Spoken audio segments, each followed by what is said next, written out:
આજે છે તારીખ 28 એપ્રિલ 2026 મંગળવાર।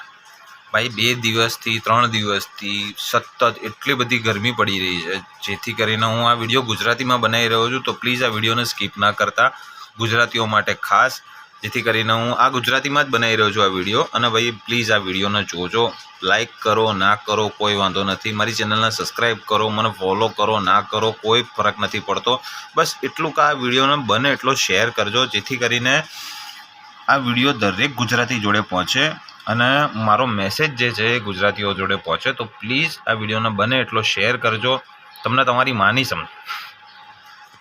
સોરી એક મજાક હતું, બસ એક ખાલી એક મેસેજ છે કે ભાઈ જો આ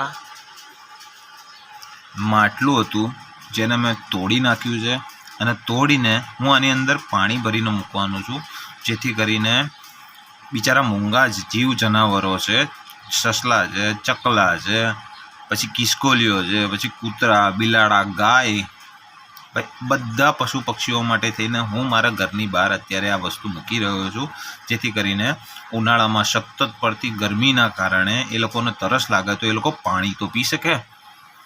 શું કામના તમારા મોટા બંગલા, અગર તમારા બંગલાની બહાર એક આટલું પાત્ર ના પડ્યું હોય કે જેમાં એક બેજુબાન જાનવર, મૂંગું જાનવર પાણી પી શકે? શું કામની તમારી મોંઘી ગાડીઓ, તમારા લાખો રૂપિયાના ફોન, ધિક્કાર છે તમારી ઉપર, અગર તમારા ઘરની બહાર એક આટલું પાત્ર ના પડ્યું હોય?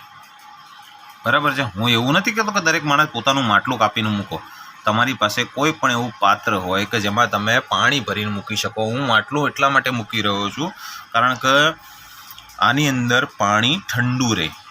તમે જ્યારે કોઈ નર્સરીમાં જશો ને ત્યાં બી તમને કોઈક એવું પાત્ર મળે છે, થોડા પૈસા ખર્ચવા પડે એના માટે, પણ આ ઘરનો જુગાડ છે।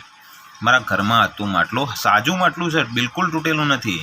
મેં એકચ્યુઅલી આને જો તમે ધારી જોઈ શકો છો, આની મેં આને કપાવડાવ્યું છે જેથી કરીને પરફેક્ટ કપાય અને આની અંદર પાણી ભરેલું રહે વધારેમાં વધારે, જેથી કરીને જેટલા પણ જાનવરો આવે છે એક દિવસ છોડીને આની અંદર પાણી ભરી દઈશ। આજે નાખ્યું પાણી તો આવતીકાલે હું ડોલ ભરીને પાણી નાખી દઈશ ખરો આમાં, જેથી કરીને આખી ડોલામાં પાણી આવી જાય અને જેટલા મૂંગા જાનવરો છે એમને પાણી પી શકે।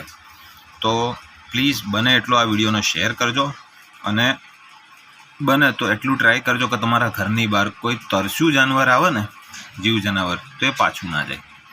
Thank you.